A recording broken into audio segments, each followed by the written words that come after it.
Vous écoutez La Story, issue de l'épisode S1002 du podcast Faut pas pousser les ISO, diffusé le jeudi 13 mars 2025. La Story vous est présentée cette semaine par Nikon, appareil photo et objectif hybride Nikon Z.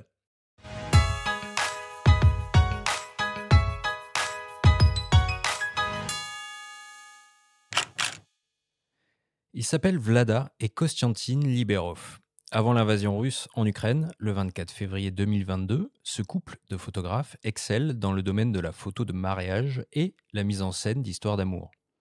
Depuis 3 ans, ils sont devenus reporters de guerre, photographiant inlassablement le quotidien de leur pays en première ligne, où il est devenu presque impossible de travailler en raison du caractère particulièrement violent du conflit et de la présence massive de drones FPV kamikazes, comme l'explique Vlada.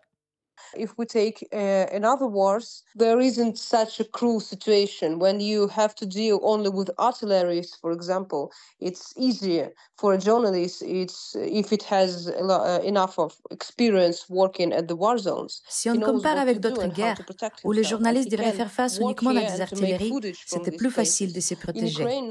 Si un journaliste a suffisamment d'expérience dans les zones de guerre, il sait quoi faire et comment se protéger en continuant son travail. Mais en Ukraine aujourd'hui, il est presque impossible de faire de nouvelles images depuis les lignes de front. Dans les batailles violentes, des milliers de drones veulent vous tuer. Pourtant, Vlada et son mari continuent de prendre photos et vidéos près des lignes de front, utilisant même un drone à certains endroits, malgré les risques que cela représente, car le simple fait de faire voler un tel engin fait d'eux une cible potentielle. Bien qu'une forme de routine se soit installée, ils documentent la situation sans relâche pour contrebalancer le point de vue russe et répondre aux demandes de médias à l'échelle internationale. Photos repeats the situations, repeats different circumstances, different people, but the same plot. It becomes routine work.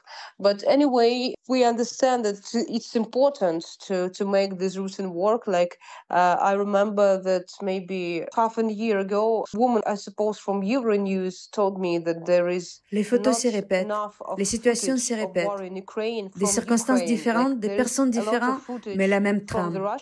Ça devient un travail de routine. Mais nous comprenons que c'est important de faire ce travail. Je me souviens, il y a 6 mois, un journaliste d'Euronews m'a dit qu'il n'y a pas assez d'images de la guerre en Ukraine venant de l'Ukraine, mais qu'il y a beaucoup trop d'images des côtés russes de leur version de cette guerre. Donc pour nous, c'est un travail quotidien. Pas seulement pour moi et mon mari, mais pour tous nos collègues. Les journalistes ukrainiens, les journalistes internationaux continuent de travailler en Ukraine pour créer ces images afin de montrer au monde notre version de l'histoire, la vraie version de l'histoire de ce qui se passe ici. Quand on lui demande de décrire la situation telle qu'elle la vit et la voit sur le front, Vlada fait référence à l'univers post-apocalyptique d'un célèbre blockbuster hollywoodien. It feels actually as Mad Max. If you go closer to the front lines, you see like incredibly old military cars. We call it's like Korch, like half broken military car with the electronic warfare machine on the head of this car. There's connection of incredibly high technic things. With like kinds of, old metal and something like this. On dirait une scène de Mad Max. Si vous rapprochez des lignes de front, vous voyez des voitures militaires incroyablement vieilles, à moitié cassées, mais avec une machine de guerre électronique sur leur toit. Il y a un lien étrange entre des choses incroyablement techniques et de vieux métal. C'est vraiment une guerre de contrastes. Vous savez, la situation est tellement cruelle sur la ligne de front, il y a plus que des drones maintenant. Mais moi, je suis assis à Kiev et ça ressemble maintenant à une ville tout à fait normale. Les deux photographes ressentent surtout le besoin de rétablir la vérité suite aux récentes déclarations du président américain Donald Trump sur l'origine de cette guerre, qu'il impute à l'Ukraine, lui qui a au passage qualifié Volodymyr Zelensky de dictateur et brusquement coupé l'aide militaire au pays. Pour la petite histoire, ce sont des images prises par le couple que Zelensky a montré à Trump lors de leur dernière entrevue à la Maison-Blanche il y a 2 semaines, en amont de la tension finale de leur échange, devenue virale depuis. A lot of people died here trying to protect their homes, That's the only reason why Ukrainian people die here. We want to protect our homes. President Trump says that it's Ukrainians who started this war. Feels like really offensive and desperate, you know. Beaucoup de gens sont morts ici en Ukraine en essayant de protéger leur maison. C'est la seule raison pour laquelle les Ukrainiens meurent. Nous voulons protéger nos maisons. Le président Trump dit que ce sont les Ukrainiens qui ont commencé cette guerre. C'est vraiment offensant et ça nous désespère. Vous savez, c'est comme si en tant que photographe documentaire, nous n'avions pas assez bien fait notre travail. Si des faux récits comme celui-ci peuvent exister 3 ans après le début de cette guerre injuste et cruelle. Vous savez, après Boutcha et Mariupol et tous ces milliers et milliers d'images et de preuves des crimes de guerre russes, le président Trump dit que ce sont les Ukrainiens qui ont tué leur peuple parce qu'ils ont commencé cette guerre. Et c'est surréaliste, vous savez, d'être ici et entendre cela. C'est surréaliste, c'est quelque chose qui ne devrait pas arriver. It's not just a war between Ukraine and Russia. It always was the war between good and bad. And for the whole world, it's important to understand on which side you are, the side of good or at the side of bad. Because c'est pas une guerre entre l'Ukraine et la Russie. Cette guerre, depuis le début, a été la guerre entre le bien et le mal. Et pour le monde entier, il est important de choisir entre le côté du bien ou le côté du mal. Car nous sommes confrontés à quelque chose de très terrible, de très effrayant. Même s'il semble que c'est le problème de l'Ukraine, cela doit être le cas. Si l'Ukraine perd, cela deviendra le problème de tout le monde, du monde entier. Parce que je suis sûre, comme la plupart des Ukrainiennes, que Poutine et les Russes ne s'arrêteront pas ici. Dans ce contexte, un retour à leur activité de photographe telle qu'ils la pratiquaient avant la guerre semble impossible pour Vlada et Kostyantin. Ils sont tous deux profondément marqués dans leurs âmes et leur chair. Vlada a été blessée. Elle vit désormais avec un éclat d'obus dans le corps qui ne peut être extrait. We became different persons. We saw a lot and we experienced a lot of things that like not every people used to experience. And this experience changed us a lot. Nous sommes désormais des personnes différentes. Nous avons vu beaucoup de choses et nous avons vécu beaucoup de choses que tout le monde n'a pas l'habitude de vivre. Cette expérience nous a changés. Pour nous, il est désormais impossible de retourner et de continuer notre travail de photographe d'amour comme si rien ne s'était passé dans nos vies, comme si rien ne s'était passé dans la vie de notre pays. Nous avons vu beaucoup trop pour y revenir.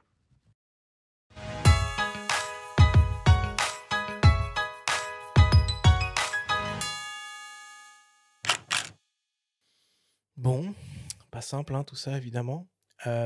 Benjamin, on connaît la voix de la traduction française de ces témoignages, il me semble. Oui, merci à la photographe et réalisatrice russe Olga Kravets que nous avons reçue ici pour une émission consacrée à la photographie de guerre. Il y a longtemps. Il y a quelques années, on l'avait rencontrée à l'occasion du prix Bayeux des correspondants de guerre. Elle a accepté de prêter sa voix, même très volontiers, parce qu'il se trouve qu'elle a pu voir l'intégralité des images prises par le couple depuis 3 ans. Elle les a même aidés à faire du tri, car ils n'ont pas le temps. Ils shootent environ 20 jours par mois sur le terrain. Mmh. Et en découvrant ces ressources uniques que personne d'autre pour l'instant n'a vues, elle déclare que beaucoup de ces images attestent de crimes de guerre manifestes, en particulier grâce à l'utilisation de drones. Le couple, donc je l'ai dit, fait voler un drone au péril de leur vie pour documenter les atrocités faites sur le plan humain, mais aussi sur le plan, on va dire, urbain, parce qu'on voit des villes totalement déchiquetées sur leur compte Instagram. Ça fait 2 décibles pendant qu'ils utilisent ça, mais ce sont les seuls à le faire sur la ligne de front actuellement. Et donc, l'ensemble de ces images pourrait s'avérer importante en cas de futur procès. En tout cas, ce sont actuellement parmi les très rares reporters à aller du côté de l'Ukraine documenter encore cette guerre sur la ligne de front. Ils espèrent aussi en faire un livre. Et puis en attendant, surtout, ils essayent de, on va dire, dépasser un petit peu, surmonter tout ce qu'ils peuvent entendre, tout ce qu'on peut aussi entendre ici, ce qu'il se passe notamment outre-Atlantique. Qu'est-ce que ça t'inspire, Pauline, cette histoire, ce parcours de ces 2 photographes qui sont passés de la photographie sociale au reportage de guerre ? Je trouve ça glaçant, déjà, le reportage qu'on vient d'entendre. Vraiment soutien absolu de ma part pour ce changement comme ça de photographie pour venir soutenir ses valeurs et son pays. Et c'est fou à quel point on n'a pas le même travail. Je me rends compte à quel point on peut se prendre la tête pour transmettre des émotions, la bonne action, l'instant, alors qu'en fait, on travaille dans un univers qui est la joie, les valeurs de sport. Enfin, on n'a tous pas du tout le même travail et vraiment, je trouve ça très courageux et soutien absolu pour ça, vraiment. Si vous voulez suivre leur travail, vous pouvez le faire sur Instagram où ils ont un compte commun sous le nom de Lipkos. Parfait. Merci Benjamin pour cette story.